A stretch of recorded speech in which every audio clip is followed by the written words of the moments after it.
boss and the Prime Minister of Canada, the Honourable Justin Trudeau.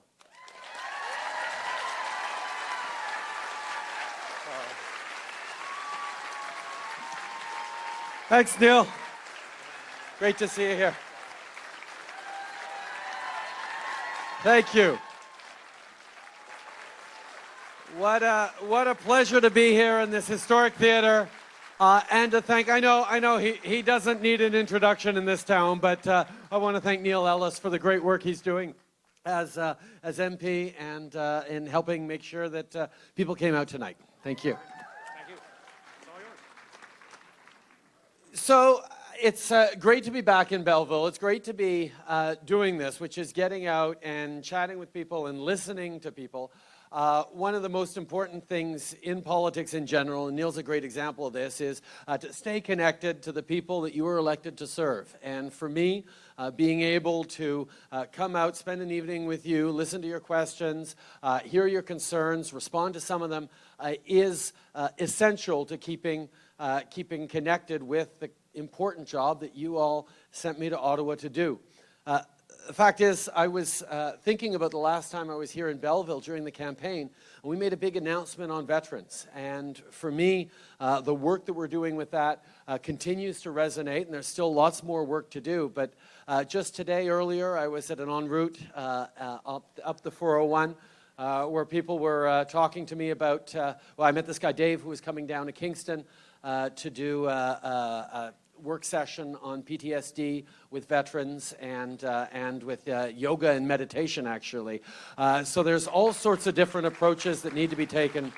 And the amount of passion that Canadians have for this issue and the understanding that we need to uphold the sacred covenant that we made, that if we're going to send our young men and women into harm's way, we need to do right by them when they come home. And that's something that I've heard time and time again, particularly here in Belleville. I'm really looking forward to the opportunity to take as many questions as I can. This is really fun for me, not so much fun for my staff who are wondering what I'm going to say on any given question. But this, to me, is what politics should be all about. People coming out, choosing to make of their evening about political engagement, to share your views, to hear from the person who is accountable to you, and I'm really looking forward to it. So let's get to some questions. Let's start with someone from over here. How about you? Yeah, you, ma'am. Yep, we'll just hand you the mic. There you go. There's the mic right there. I'm so nervous. It's so nice to meet you, Mr. Prime Minister Trudeau. Since you did not support the Bill C-246, which made a change outdated for Canadian animals' rights laws on several fronts, are you now in favor of the Animal Welfare Caucus that is just being formed by Liberal MP Nathaniel Erskine-Smith and several other MP leaders? You know, the issues that we face in Parliament and even within the Liberal caucus are amazing. And one of the things I'm so proud of the Liberal caucus for is we have a broad range of perspectives on all sorts of issues. And the issue of animal rights is one that everyone has a broad agreement on. Absolutely, we need to do right by protecting animals from cruelty and from issues that we can be concerned about. But at the same time, we need to make sure we're protecting our farmers, our agricultural industries, and respecting that careful balance that has to go forward. And on that issue, there were many robust debates within our caucus, and we continue to be, as we've committed to. We're going to be moving forward with the Justice Minister looking at what we can do to continue to promote and protect animals in this country. It's something that getting that balance right means making sure we have our rural MPs on board, making sure that nobody feels overly attacked on this. And that's where open dialogue, regular consultation, and listening to everyone's points of views really works as a political process on this issue and on other issues. So I thank you for your passion and for bringing up that issue, and I encourage you to keep talking about issues that matter to you. Thank you. Next question. Yes, you, sir. Right here, your mic. Evening, Mr. Prime Minister. Question actually just, you introed with it about veterans. I myself am a veteran who has received... Thank you for your service. My question is, as a veteran who's received a pension for PTSD, one of the things that is applied to me and is a concern to many people is, and actually talked about, I was actually at your, when you're running at your press conference at the sports center, is lifelong pensions. It was one of your promises to bring back lifelong pensions, switch it over from the one-time payout, and that would be something that actually would be a huge benefit to people like myself and many others who maybe are in this room. Is that something that you still intend to follow through with, or is that not? No, it's something we absolutely still intend to follow through with. And thank you for coming here. Thank you for sharing your question and for speaking up for so many people who have similar questions. We took a number of immediate steps to fix some of the shortcomings and challenges that we inherited as a government, and that we got a very clear mandate from people to do better by our veterans, to do right by our veterans, and we've taken significant steps, but there is more to do. The lifelong benefits are part of it. The Minister of Veterans Affairs, Kent Hare, has just finished working with a broad panel of stakeholders, of veterans experts, of veterans groups, to talk about the gaps in the system, to talk about how we can better respond to the needs people have. And there's no question that the lifelong benefit continues to be something we're working on. We're year one of a 4-year mandate, but we are committed to getting that done. Thank you. Question from over here. Go ahead. G'day, Justin. Hello. What's your name? Dan, Hello, Dan. gotta get my paper out here. You got a few pages there. We're all Only worried. one. Hours ago, Justin, I listened to you with other Canadians in Kingston. And at that time, you said that your federal government has a value of working relationship with the Canadian premiers. You stated that your working relation with our premier, Kathleen Wynne, is a solid one. I'm a private sector small business owner. At this time, with many small business owners across Ontario, know that the premier is out of touch with the largest employment sector. And that you state that you have a good working relationship with our premier and all of Canadian premiers tells me that you are out of with private sector. I began my career as a stonemason at the age of 15 with my father, eventually taking over the company on his retirement in 1999. My wife and I did everything right. We registered our company, we paid our bills, and we support the province and the country. We purchased accident and illness insurance to cover us 24/7, to protect us and our company. We hired our crew, who we are proud of and worked with for 17 years. We struggle. We work hard to care for our crew and our company. We implement a benefit package to assist them with dental and prescription drugs, among other things. Our company, although small, employs 7, seemingly small, but as you think about it, the 7 employees raise their children on their wages. It is a great responsibility, and now more than ever, a struggle to accomplish. Neither our province or our federal government seems interested in the responsibility of the struggle of thousands of Canadians, instead implementing tax after tax on the backs of exhausted workers. For example, we now have to pay workman's compensation on myself.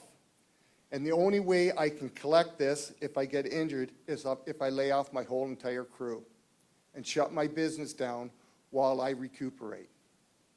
That doesn't make any sense.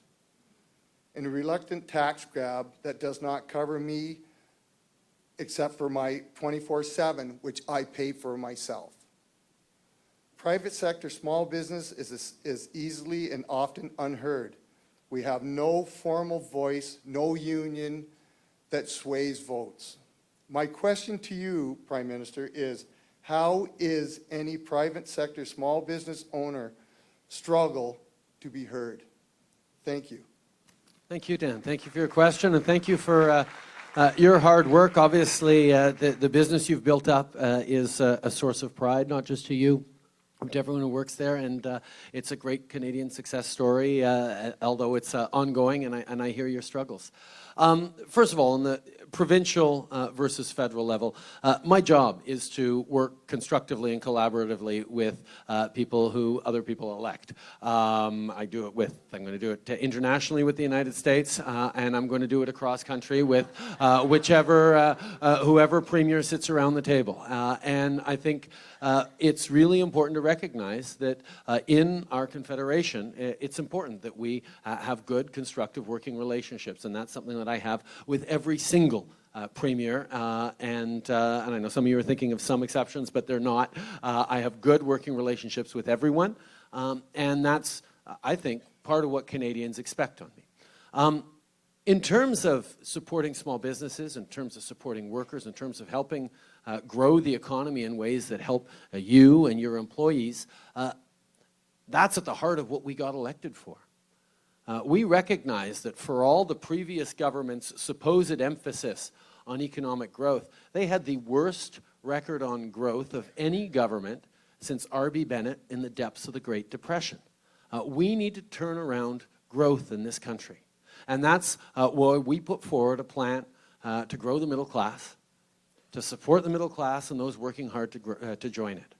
And what we did concretely right off the bat was lower taxes on the middle class and raise them on the wealthiest 1%. We did that as of January 1st, 2016. And then this summer, you talked about your workers and their families, Dan.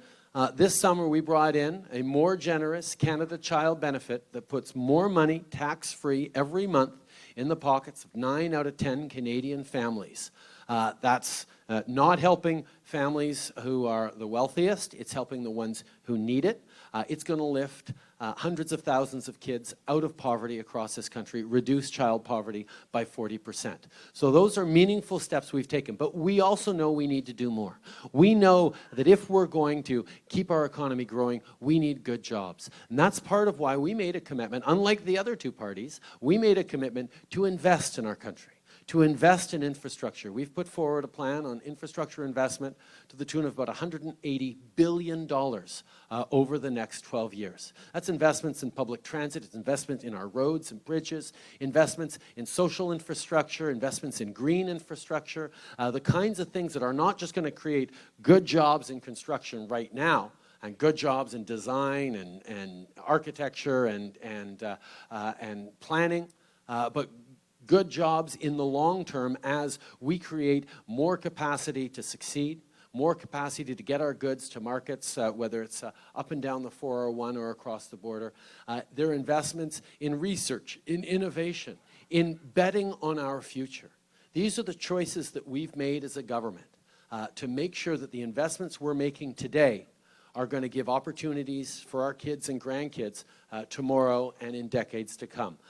It is something that there is going to be a lot more work to do, and I appreciate your story and your concern, and I look forward to working with you and with everyone in this room and everyone across this country as we build greater opportunities for all Canadians, including and especially for small businesses that are the drivers of our economy.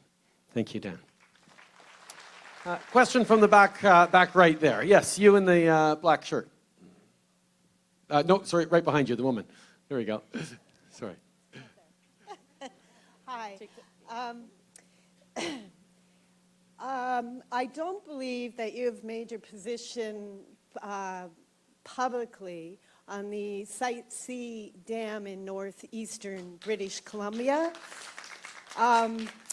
Now, the Harper government lawyers have said in court that that project is likely not compatible with Canadian treaty rights, and yet the Harper government approved it anyways. I was wondering if your government is going to continue with the Harper legacy and approve that project? And if so, despite protests of First Nations, and if so, what does that indicate in terms of your commitment to constitutional rights, treaty rights, and rights under the UN Declaration of Indigenous Peoples? Thank you very much for your question. Great question. The Site C Dam is, for those of you who don't know, is in the interior British Columbia, and it's a dam that was approved by the previous government along in cooperation with the provincial government. The provincial government in BC has been a strong proponent of it, and we were faced with the decision of either withdrawing previous approval or continuing with it. British Columbia asked us and expected us not to overturn it. We looked at the broad range of challenges facing it, and on whole, we made the decision not to overturn the decision that the previous Canadian government took.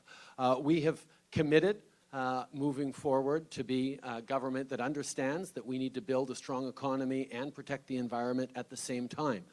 There are parties out there, there are people out there who always want us to pick one or the other, but most Canadians I talk to understand that we need to create jobs and growth as we move forward in a way that is clean and protecting the environment. And the two things do need to go together. And that means sometimes we're going to take decisions that people will disagree with. And the Kinder Morgan pipeline decision is another decision that people often express concern with. Well, the fact is, anytime a government takes a big decision, there are going to be people in agreement and people against it, and we have to make what is the best decision for Canadians and for our country as we move forward.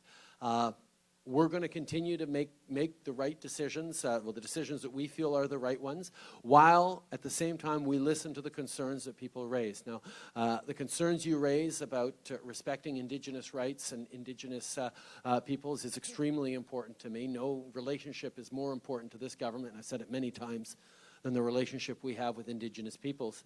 And that means working collaboratively and respecting and understanding the broad range of voices that come from Indigenous communities, where there are people in favor of certain projects and there are people against certain projects in Indigenous communities like in all communities. And our capacity to be thoughtful as we work things through, understand that we need to move towards more renewable energies, we need to make sure we're respecting Indigenous peoples and their concerns, make sure we're understanding the need to create jobs and economic growth that benefit us now and into the future, and getting all those competing interests right is at the heart of the challenges that we have as a government. And I am confident that we are doing the right kinds of things the right way, even though we'll never have unanimity on the way people look at it. Bringing together all these competing interests and figuring out how to build the right future for Canada that includes everyone, that creates opportunities for everyone, and that protects our natural ecosystems and environment for ourselves and for generations to come is what I'm focused on. Thank you for your concerns. Thank you for your question. Question in the middle, you ma'am in the red. Yep.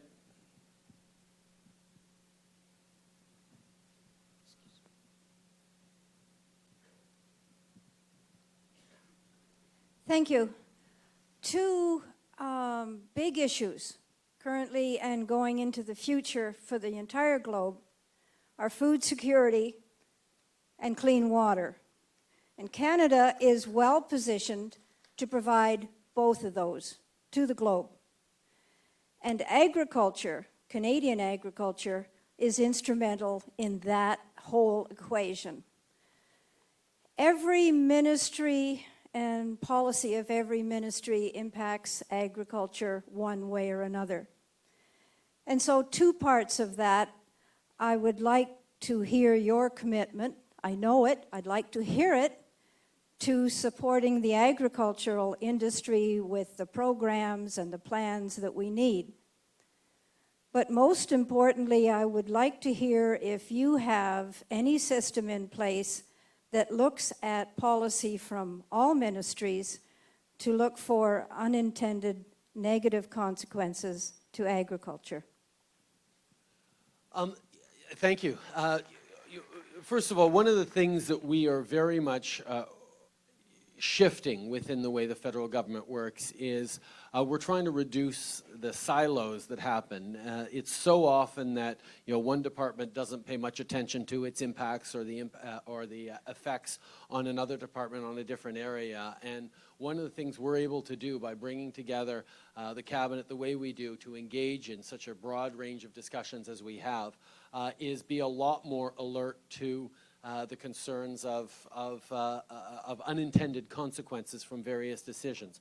On top of that, you can be assured that with strong voices like Neil's, like MPs like Mike Bossio or David Graham or Minister Lawrence Macaulay, focused very much on the needs of farmers, the needs of our agricultural industry, our producers across this country, making sure that we are preparing ourselves for both the innovations that are going to sometimes be disruptive, but also the opportunities that we have to lead the world. When we look at the potential impact of the Canada-Europe Free Trade Agreement that we've signed, the access to a market of 500 million people, there are great opportunities for Canadian produce, for Canadian products. When we look at the interest in China, the growing middle class in China of 400 million people who are looking to quality products from anywhere around the world they can get them, whether it's cherries from the Okanagan or produce from right across the country or lobsters from the East Coast. There is a real desire for the kind of quality products that Canada can put forward. There is a tremendous global market out there for Canadian quality in terms of agriculture, and I'm very excited about the kind of innovation and the kind of engagement that we have as a way of supporting our agricultural industry. On top of that, the Liberal Party is not a party that will ever take farmers' votes for granted. That's a bit of a joke. We know we can't take rural areas for granted, and we're in no danger of it. We need to work very, very hard to demonstrate that we are extremely concerned with and focused on the needs of Canadian farmers, the opportunities for innovation, for research, for developments that are going to improve our capacities to succeed, and the essential element of how we make sure that family farms are successful, that we can pass them on from one generation to another, that young people pick and choose a career in agriculture as a positive thing. We're losing too many of our young people in rural areas who think their only future is in cities, and we need to turn that around right across the country. These are all things that we're very much committed to, very much working on, and I thank you very much for your question. Merci. Question in the back. You in the red shirt, sir. Or ma'am. I can't quite see. Ma'am, there we are. Sorry for my pronunciation. English is not my first language. Thank you for coming, and I'm very grateful to talk to you in person. I'm Geneva, a new immigrant married to a military member. This is my question. Would you be able to go back to the old waiting system to be a Canadian citizen, which was 3 years instead of 4? Thank you. Thank you very much. Canada's strength has always been that we've understood that this country was made what it was by people coming here seeking a better life. The first settlers were greeted by Indigenous Canadians who helped them figure out how to get through the winters that are too long and the spaces that are too big. And successive generations of people coming to this country have come here willing to work hard to build a better future for themselves and their family, and in so doing have created this extraordinarily successful country that we all enjoy and are so proud of today.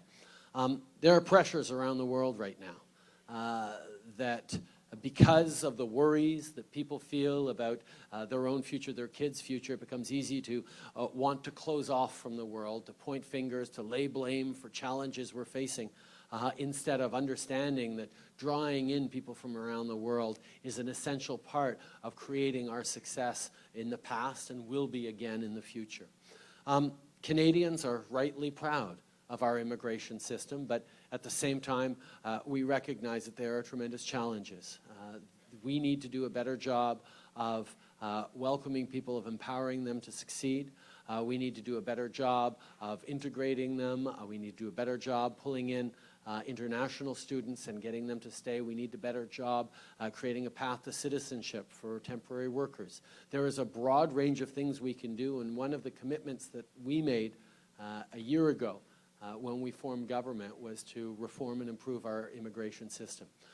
Over the past year, the immigration minister we had, John McCallum, has done an extraordinary job, both bringing in almost 35,000 Syrian refugees. He didn't do it on his own.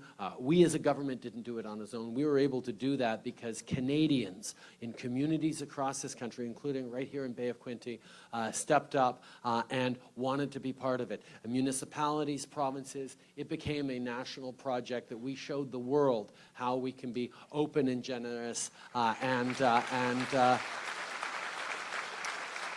understand the strength that it brings at a time where the narrative isn't so positive elsewhere around the world. Our new immigration minister, a Somali refugee named Ahmed Hussein, is going to be making important improvements, continuing the work that we've done over the past year on improving our immigration system. We're looking at, indeed, changing the timelines, making it better, making it easier to come in, while at the same time ensuring that we're supporting people once they come in. It continues to be something we're working on, and I thank you very much for bringing it up. We'll go for a question here, and then I'm going to take a question from behind me as well. So, you, man.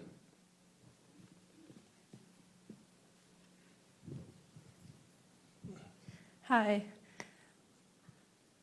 So recently, there's been problems in our community with mental health, and as a teenage, still attending high school, there's not much opportunity for help around this community. So my question is there going to be more mental health for teenage and youth around the country? Thank you.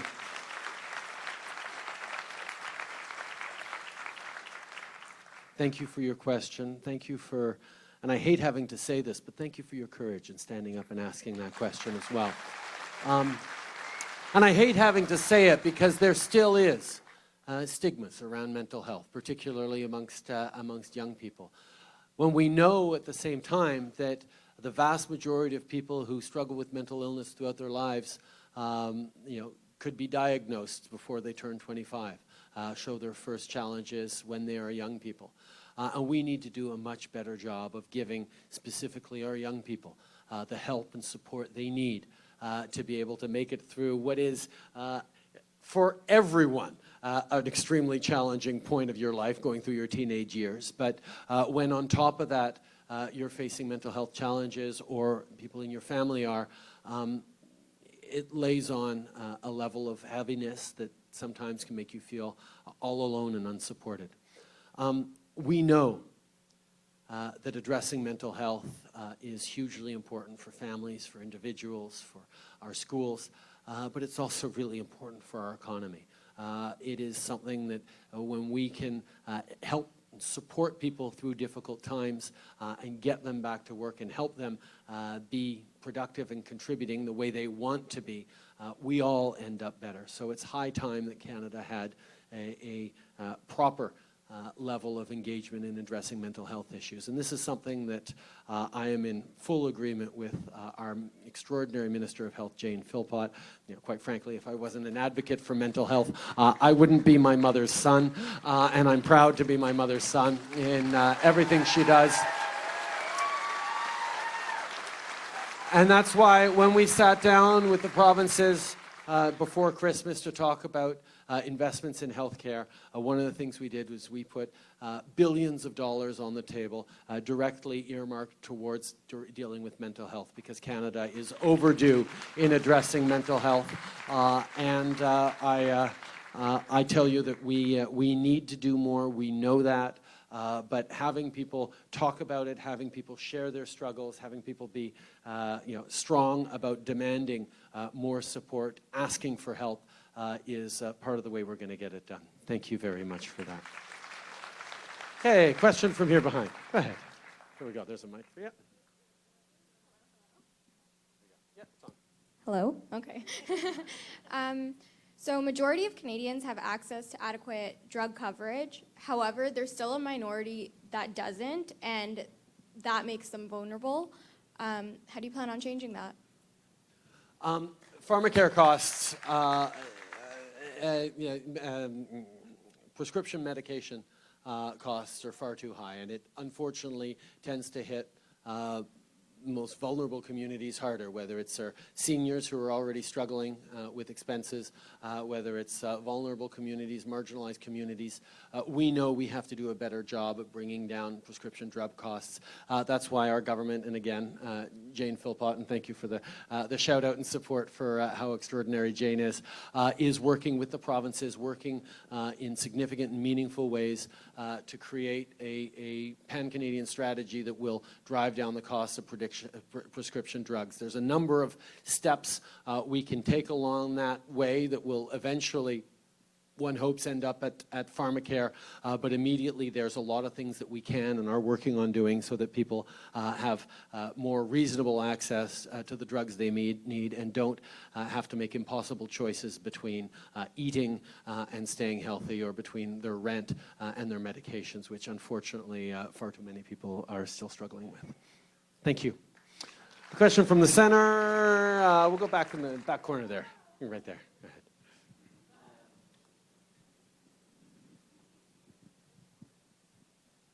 Oh, hello. I'm from Sterling, so 20 minutes north.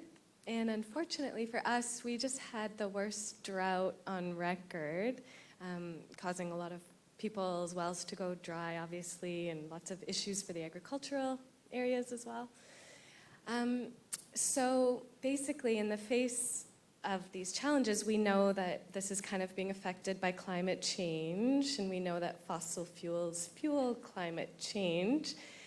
So my question is, how is it ethical for Canada and the future of Canadians to be investing in the oil industry as opposed to divesting and moving? And I know you are putting money into the green sector, but it seems like we could be making the transition a little bit faster. Not saying turn off the taps, but just move that way.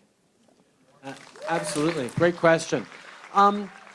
First of all, and I know it was sort of part of the preamble, but there is something really important that we have to understand.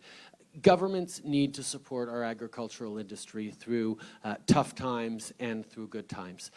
If we're not there to support our farmers and agricultural industry while they're going through difficult years, it's not like we can suddenly, turn around in the good years and hope that everyone will come back to the land. We need to make sure that farmers can know that they're going to be able to feed their families and take care of themselves and their future year in, year out, because we need them to be there for us as a country, as a society, year in and year out. So we need to do a better job of responding to the cyclical ups and downs, the natural ups and downs that will happen in agriculture. Compounding that and making those challenges even more difficult are the uncertainties and the extreme weather events that are going to be coming with climate change. We need to do our part in reducing the greenhouse gas emissions that Canada puts out, but we also need to demonstrate the kind of leadership that is going to help the world figure out their challenges, because Canada is a small percentage of global emissions, but the role that we can play in developing solutions, in pushing for solutions, is far larger than the small contributions we make. And that's where meaningful leadership that demonstrates that we understand that growing the economy, creating the jobs of tomorrow, creating the technological solutions to reduce pollution, to increase efficiencies, to get off of fossil fuels and onto renewables is something Canada absolutely does need to push at. And that's why I'm so proud that we've put forward a national price on carbon pollution that every single province is going to have to take on, and that will allow us to move towards those Paris climate commitments that we've made. We will reduce our emissions. We will bend the curve that was increasing climate emissions every year towards actually decreasing them. And that is something that, while we do, we will show to the world that we're doing. Now, a lot of people, and I think it was part of your question, say, well, if you're doing that, if you're serious about tackling climate change, how come you're still building pipelines? Which is a totally legitimate question. The fact is that the reason we are able to put a national price on carbon is that, among others, Alberta's government, Rachel Notley's NDP government, has shown real leadership on climate change, not just putting a price on carbon, but putting an absolute cap on oil sands emissions. That means no matter what we do, no matter what pipelines we build, no matter how much they're developed, the emissions from the pipeline, from the oil sands will cease, will stop at 100 megatons. What we have to focus on now is how are we making that transition off fossil fuels in a responsible and thoughtful way. Families across Alberta and indeed across Canada are struggling right now because of the economic downturn, because of the low price of oil that is really causing extreme pressure and extreme challenges on a lot of people. We need to make sure that we're continuing to support the families who need it while we create this transition. And if we don't build pipelines, we will continue to export oil by rail. Right now, if you look at the graph and the numbers of rail cars with oil on them over the past few years, it's astonishing how quickly that has increased. The fact is, we know that transporting oil on rail cars is more expensive, more polluting, and much more dangerous for Canadians and their communities. So what we need to focus on is getting our resources to new markets safely, being able to support families while we go through this transition, but keep our minds focused on the transition we have to make off of fossil fuels. And as we do that, as we lead the way on that around the world, as we show that even a country that is an energy producer and that has, a need for air conditioning in the summer and heating in the winter, we can reduce our energy dependence and we can lead the way in the world. That's what Canadians can do. That's the example that we can show to the world. And regardless of what our neighbors to the south may be trying to do in the coming years, we know that we're not going to be able to stop climate change. It's a reality. It's a fact. The question is always, how are we going to deal with it? How are we going to create the solutions that the world needs? And that's exactly what I'm focused on as we move through this transition. Thank you very much for your question. Question over here. You, sir, in the front. Thank you very much. I appreciate you coming to our part of the world, and welcome back. Thank you. My question is going to be about electoral reform. So I'll let you start to prepare your mind on that subject. This is a question that is very dear to my heart. First of all, for historical purposes, I voted for your father twice. Yeah, but you ran 4 or 5 times. Yes, I know. I know.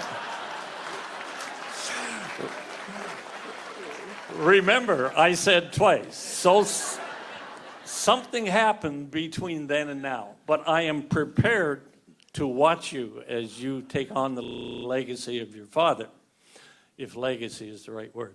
In any case, I have 2 parts to my question, but a little preamble beforehand. Electoral reform and the electoral process is fundamental to our democracy. We, those of us at my age or older, have been voting for our governments the same way forever and ever. And you had indicated that a change was necessary. I do not disagree with that. What I find at issue is two things. You will need the legal authority and the political authority to accomplish this. The last time a government sought the legal authority was when the Liberal Party insisted reforming the Senate be submitted to the Supreme Court.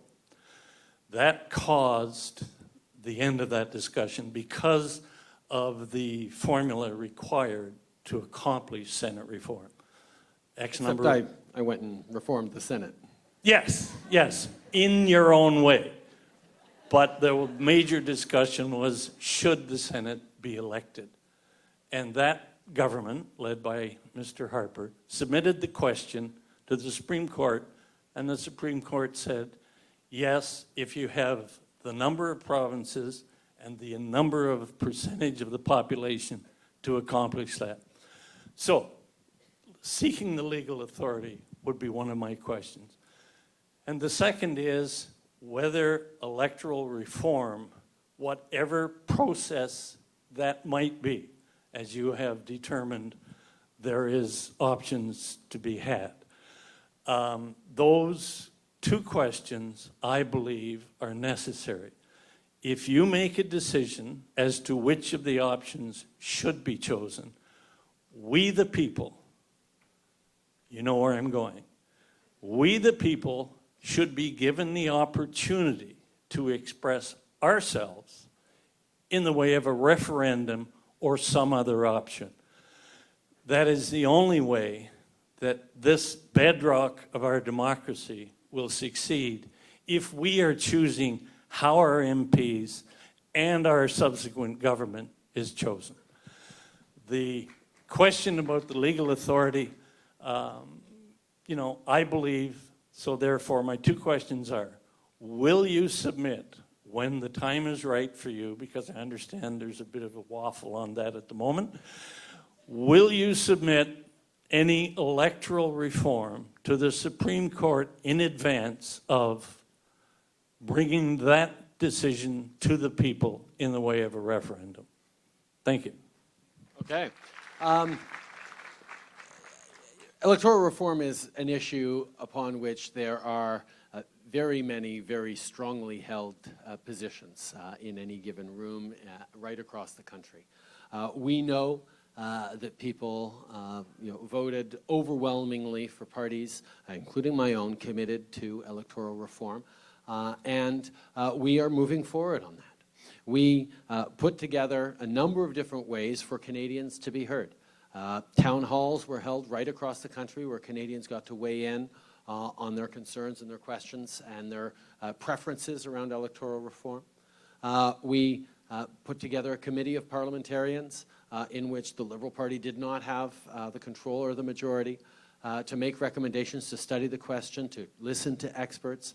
And on top of that, we, and you still have a few more days if you haven't done it already, are encouraging people to check out mydemocracy.ca, which asks a broad range of questions about the kinds of governance you want. Do you think diversity should be within a political party or across political parties in the House?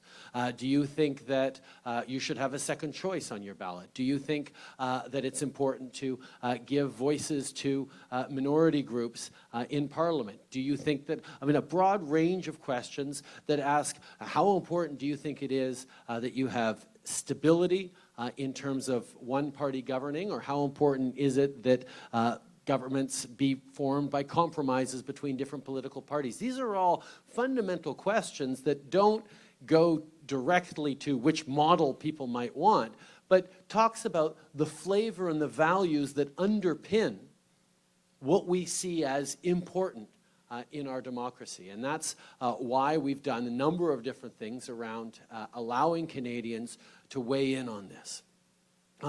We are now listening, reflecting. We have a brand new Minister of Democratic Institutions who's going to tackle this with energy and gusto.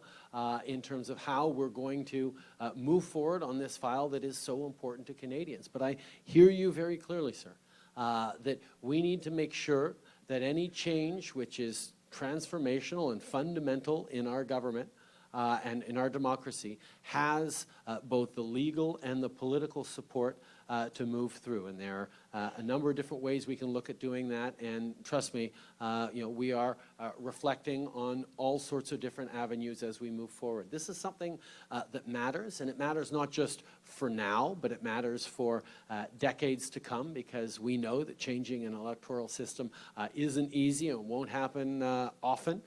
We need to get it right if we do, and when we do, and that's what we're very much focused on. So thank you for your passion, sir.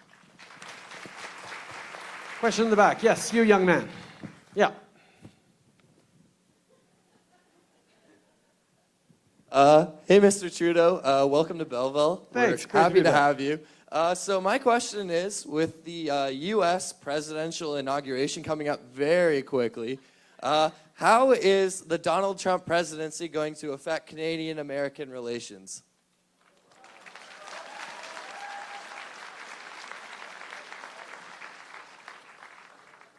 Everyone leans in close to listen to my answer right now. Obviously, it's something we're all very much alert to and aware of. Canada is a country that has benefited tremendously from trade, specifically from trade with the United States. Our economies are interwoven, interdependent. Canada is the #1 export destination for 35 different American states. And this is something that we have emphasized already a number of times to the incoming administration. We know that any change in administration brings fresh challenges and new opportunities, and that's something that we are being very, very thoughtful about. Canadians expect their government to have a constructive working relationship with the incoming administration, and that's exactly what we're going to do. We're going to make sure that we are fighting for Canadian jobs, for Canadian economic growth, for opportunities for Canadians as it regards both our relations with the United States and indeed with the world. At the same time, Canada is a separate country from the United States, and there are things that we hold dear that the Americans haven't prioritized. And I'm never going to shy away from standing up for what I believe in, whether it's proclaiming loudly to the world that I am a feminist, whether it's understanding that immigration is a source of strength for us, and Muslim Canadians are an essential part of the success of our country today and into the future. But these are issues that are things that we can have discussions on and respectful disagreements on with our neighbors to the south, if indeed we have to have disagreements on them. But every step of the way, our focus is on making sure that Canadian businesses, Canadians and their families have good jobs, have economic growth, have opportunities. And that is the lens with which I dealt with the possibility of this American election throughout. I refrained from commenting on either of the candidates for the American presidency because I knew I would have to work with one of them, and I wasn't sure which one I would have to work with. No one was. And now that they've elected President-elect Trump, we will work with him in a thoughtful and constructive way. We will make sure that he knows the extent to which our economies are intertwined, and there are good jobs and benefits to the middle class on both sides of the border when we get along well. And that is what Canadians expect me to do, and that's what I'm going to stay focused on in the coming weeks, months, and years. Thank you for your question. Someone from the very back there. You, sir, in the white beard, waving the hat. Yes. He has an ascot. I got to get it to him. Well, thank you very much.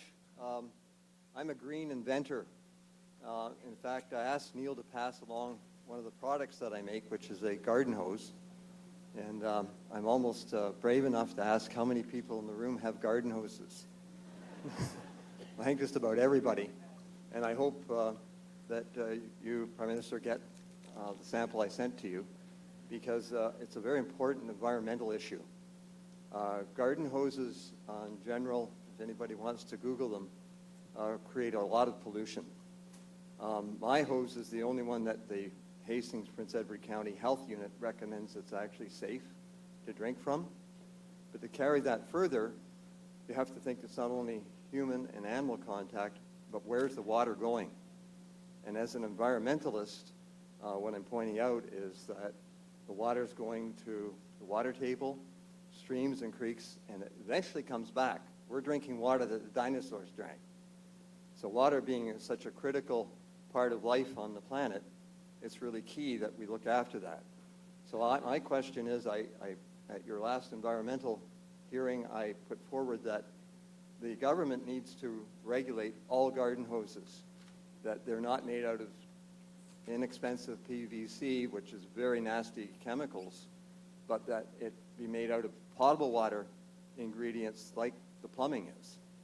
And I think the only way to make that happen quickly to stop the amount of contamination that's going on is with the government standing up and saying, when it comes to water, you have to have potable materials in order to transport it. And I'm wondering, my question is, can the government do that quickly?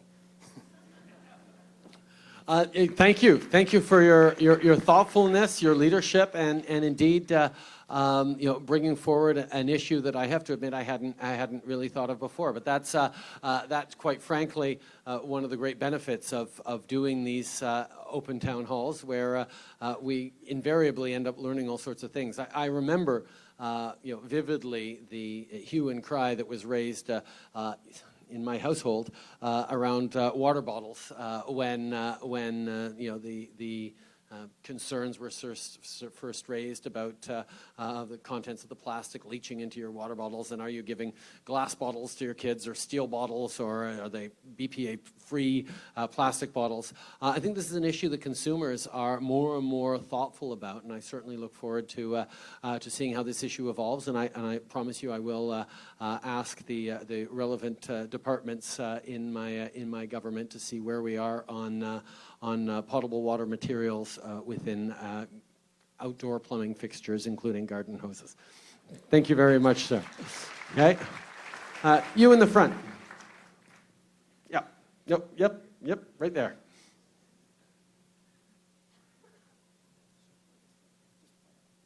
Thank you so much for coming here. I think it's so cool that this is what you're doing. You're connecting with us personally. And on my way in, I sat beside some ladies who welcomed me, and this guy back there, the seat cushion guy, you can put your hand up, he offered me a seat cushion because I'm short. And these ladies heard my story very briefly, just in passing, and they had the heart to put their own hands up so that I would have an opportunity for the question. That's Canada, that's love. I'm so happy for them. My name's Jamie. I used to have the opportunity to wrestle for Canada, and I was on my way to Olympics. Went to the dentist, got 12 mercury fillings at once when I was 20 as the fittest guy in the men's national wrestling team. And within 3 years, despite being ranked first at Olympic trials, I couldn't train anymore. Arthritis throughout my body. I've lost like 25 pounds. I didn't know what was going on for years. Finally found out. So yeah, mercury poisoning. And so I'm working through that, and it's pretty tough. So that kind of was like an underlying distrust in the system that I had. Okay. Now, I grew up in St. Catharines. I went to St. Catharines Collegiate, and I went there at the same time as someone named Amanda Carodi. Does that name kind of ring a bell? Okay, so she was in the BC terror trial thing, and it turned out that it was judged to be entrapment, and she was considered a terrorist and sentenced to life in prison, and then Bill C-51 passed, and then it got overturned, but Bill C-51 is still there, and I know that you have a heart to get rid of it, and I'm really happy for that. For people here who don't know, just in a nutshell, what Bill C-51 is, basically anyone who claims to be, or who is said to be a domestic dissident or could be considered a terrorist or anything like that, The last government passed this bill where you lose a ton of rights, and they could come in your house without a warrant. They can arrest you for a year, house arrest with no trial. They can house arrest you for 5 years still, though. And you get a GPS anklet tracker. This is all just on hearsay that you might be a terrorist or you might be against the government in a bad way or anything like that. So, yeah, it's pretty scary. You get all your electronic communications taken away, potentially, and actually taken over. The RCMP can post in your name to your friends and stuff like that. Okay, so you decided that's bad news, that's not good. And thank you. Thank you, thank you, thank you, thank you for having a heart to make amends for that. From the bottom of my heart, thank you. So my own personal kind of trouble with the system where I used to be in the military for 10 years, by the way, before I got the mercury poisoning, dropped off the national team, ranked first at Olympic trials. All that happened to me, and it left me a bit of a distrust in the system. And then this girl that I went to high school with, she faced life in prison for false accusation of being a terrorist. And then Bill C-51 passes. While her trial's overturned, that's great. I kind of have a lack of trust in anything while Bill C-51 is still lingering. And so my question for you is, you're making amendments, and would you be scared if the amendments are still like a quarter as scary as the bill is now, even if they're just a quarter as scary, you personally, kind of like a yes or no thing, would you personally feel safe protesting and speaking out against it publicly or even privately, because it can be recorded? Would you feel safe speaking out against something like that? Because I want to be able to feel safe and speak out against something like that, you know? And just from heart to heart, sincerely. That's my question for you. Thank you very much, and thank you for sharing your story. On Bill C-51 and on safety and security in general, the position that we took, the position that I took and talked about repeatedly during the campaign, is that there shouldn't be an incompatibility between the two things that Canadians expect. Canadians expect their governments to keep them safe, and Canadians expect their governments to respect our rights. And those two things, you shouldn't have to pick one or the other. We need to keep our country, our communities, our individuals safe, and we need to safeguard our rights and freedoms. And a key part of that is getting the balance right. Now, we understand that the world is changing, that access to encryption technologies, while at the same time, posting your entire life story on Facebook, is the reality we live in. And we need to navigate through a very different, changing world in which we have cyber terrorists and cyber hacking attacks that can have a devastating impact on our commerce, on our democracies, on challenges we meet on a day-to-day basis. There are two things that we have put forward. One is to make sure that we are talking with Canadians, talking with experts, really digging into how to get that balance right, how to keep people safe and defend our rights and freedoms from undue intrusion or protect our privacy in a meaningful way. The second part of it is recognizing that no matter how you write the laws and frame the situation, you need to have mechanisms on oversight. And that's why we've created a committee of parliamentarians. We're in the process of creating a committee of parliamentarians who will be people from all different parties, empowered to look and see everything our intelligence agencies, our police agencies are doing in the name of keeping us safe. And that actually has two goals to it. One is to make sure that they're respecting our laws, our Charter of Rights and Freedoms, and the principles that we value as a free and open society.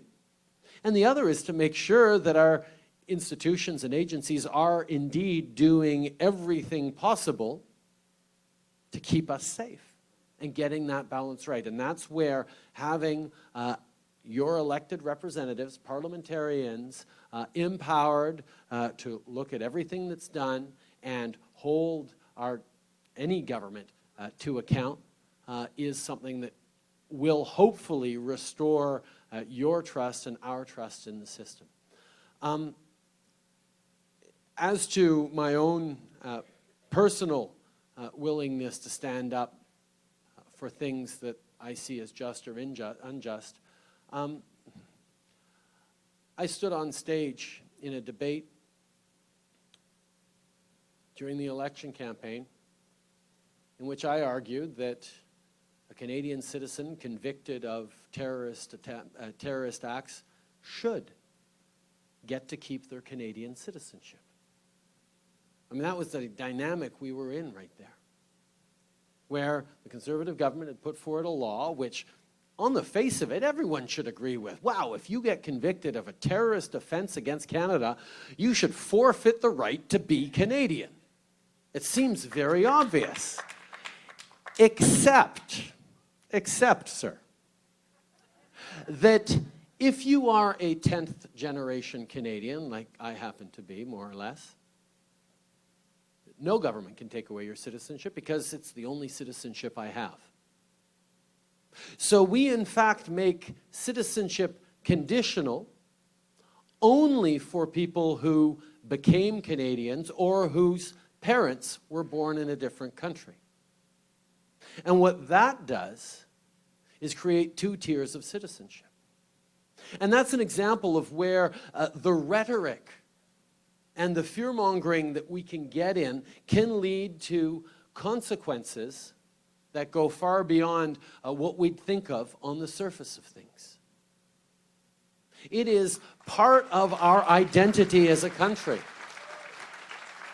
that if you are a Canadian, full stop, whether you had the honor of choosing to become a Canadian or whether you were born into it.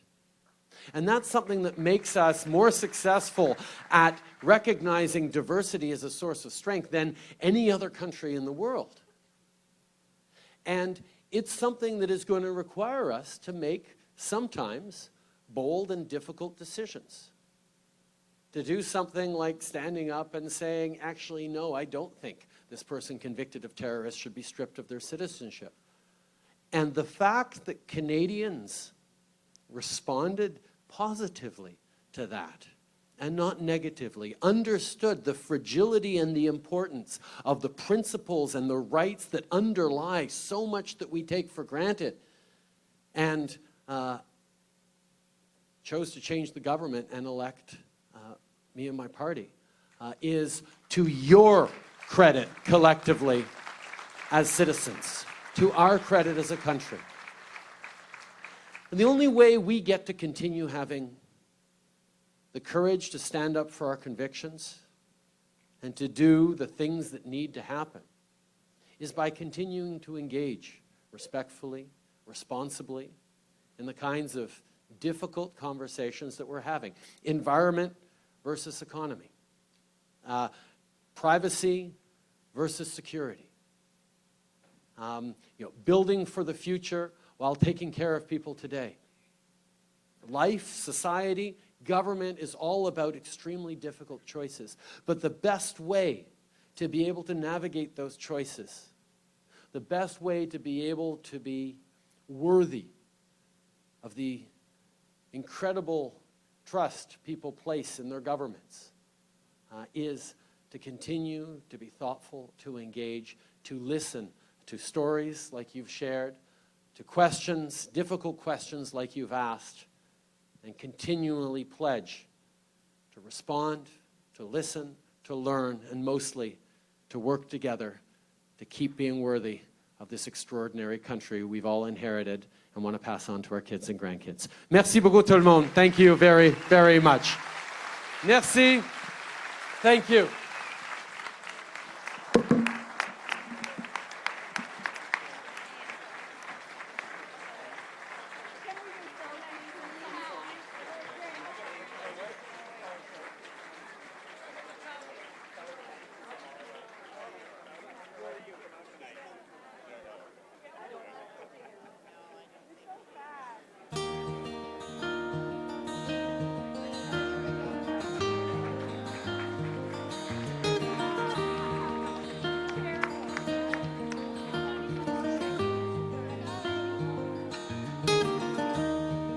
This is my country, Canada.